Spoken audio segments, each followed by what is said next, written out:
ಬಿಸ್ನೆಸ್ಸಲ್ಲಿ successful ಆಗಬೇಕು ಅಂದರೆ ಏನು ಮಾಡಬೇಕು, ಇವುಗಳ ಬಗ್ಗೆ ನೀವು ಗಮನ ಹರಿಸಲೇಬೇಕು.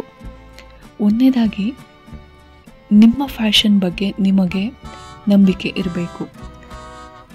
ಈ ಬಿಸ್ನೆಸ್ಸನ್ನು ಶುರು ಮಾಡಿದ್ರೆ ನಾನು ಕ್ಲಿಕ್ ಆಗ್ತೀನಿ ಹಾಗೂ ಇದು ನನಗೆ ಖುಷಿ ಕೊಡುತ್ತದೆ ಅನ್ನೋ ಬಗ್ಗೆ, ನಿಮ್ಮ ಗುರಿಯ ಬಗ್ಗೆ ನಿಮಗೆ ಸ್ಪಷ್ಟತೆ ಇರಬೇಕು. ತುಂಬ ಲಾಂಗಾಗಿ 10 ವರ್ಷ 50 ವರ್ಷದವರೆಗೆ ಒಂದು ಬಿಸ್ನೆಸ್ಸನ್ನು ತೊಗೊಂಡು ಹೋಗ್ತೀನಿ ಸಾಲ ಮಾಡಿ ಅಂತ ಆಗಲ್ಲ. ಸೊ ನೀವು ಎಷ್ಟು ವರ್ಷ ಎಫರ್ಟ್ ಹಾಕೋಕ್ಕೆ ಸಾಧ್ಯ? 3 ವರ್ಷ ಅಥವಾ 4 ವರ್ಷ 5 ವರ್ಷದವರೆಗೆ ವಿತೌಟ್ ಮನಿ ನೀವು ಕೆಲಸ ಮಾಡ್ತಾ ಇರ್ಬೋದು.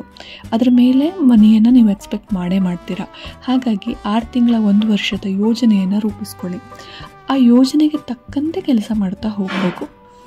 ಯೋಜನೆ ಈಗ 2 ವರ್ಷದ ಯೋಜನೆ ಹಾಕಿದ್ರಿ ಅಂತ ಇಟ್ಕೊಳ್ಳಿ, ಅದನ್ನು ನೋಟ್ ಡೌನ್ ಮಾಡ್ಕೊಬಿಡಿ.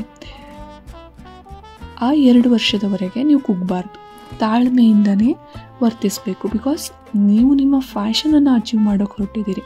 ಹಾಗಾಗಿ ಪಾಸಿಟಿವ್ ಆಗಿ ಥಿಂಕ್ ಮಾಡಬೇಕು, ತಾಳ್ಮೆ ಇರಲೇಬೇಕು.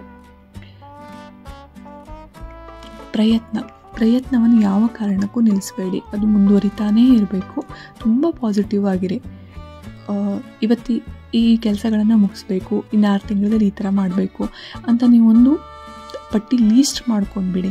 ಆಗ ಅದೇ ಪ್ರಕಾರ ನೀವು ಕೆಲಸ ಮಾಡ್ತಾ ಹೋದರೆ ನಿಮ್ಮ ತಾಳ್ಮೆ ಹಾಳಾಗಲ್ಲ, ಅದು ಆಗ್ತಾನೇ ಇರುತ್ತೆ. ಆ ಕೆಲಸಗಳನ್ನು ಸ್ಟಾಪ್ ಮಾಡಬಾರ್ದು, ಮಾಡ್ತಾನೇ ಇರಬೇಕು. ಏನು ಲೀಸ್ಟಲ್ಲಿ ಬರೆದಿದ್ದೀರೋ ಶತಾಯಗತೆಗೆ ಅದನ್ನು ಮಾಡಲೇಬೇಕು. ಏನೇ ಆದ್ರೂ ನಿಮ್ಮ ಪ್ಯಾಷನ್ ಮೇಲೆ ನಿಮಗೆ ನಂಬಿಕೆ ಇದೆ. ಹಾಗಾಗಿ ಧೈರ್ಯಗೆಡದೆ ಆ ಕೆಲಸವನ್ನು ಮುಂದುವರಿಸಿಕೊಂಡು ಹೋಗಬೇಕು. ಇವಾಗ ಮಾಡ್ತಾ ಕೆಲವೊಂದಷ್ಟು ಸಮಸ್ಯೆಗಳು ಬಂದೇ ಬರುತ್ತೆ, ಅದನ್ನು ಶುರು ಮಾಡುವಾಗ ಇಮ್ಯಾಜಿನ್ ಮಾಡಿರಲ್ಲ. ಸೊ ಅಂಥ ಟೈಮಲ್ಲಿ ಧೈರ್ಯದಿಂದ ನಿರ್ಧಾರ ತಗೋಬೇಕು. ಬಟ್ ಯಾವ ಕಾರಣಕ್ಕೂ ನಿಮ್ಮ ಗುರಿಯೊಟ್ಟಿಗೆ ಕಾಂಪ್ರಮೈಸ್ ಆಗಬೇಡಿ. ನಿಮ್ಮ ಪ್ಯಾಷನನ್ನು ಸ್ಯಾಕ್ರಿಫೈಸ್ ಮಾಡಬೇಡಿ. ಬಿಸ್ನೆಸ್ ಏನು ಕೇಳುತ್ತೆ, ನಾನು ಅಂದ್ಕೊಂಡಿದ್ದು ಹೀಗಿತ್ತು ಅಂದ್ಕೊಂಡು ಚೇಂಜ್ ಮಾಡಬೇಡಿ. ಯಾರ್ಯಾರ್ದೋ ಮಾತು ಕೇಳಿಕೊಂಡು ನಿಮ್ಮ ಪ್ಯಾಷನ್, ನಿಮ್ಮ ಗೋಲ್ ಬದಲಾಯಿಸಬೇಡಿ. 2 ವರ್ಷನೋ 3 ವರ್ಷನೋ ನೀವೊಂದು ಗುರಿ ಸೆಟ್ ಮಾಡ್ಕೊಂಡಿರ್ತೀರಲ್ಲ, ಅದಾಗೋವರೆಗೂ ಹಾಗೆಯೇ ಪ್ರಯತ್ನ ಪಡಿ, ಕಾಂಪ್ರಮೈಸ್ ಆಗಬೇಡಿ.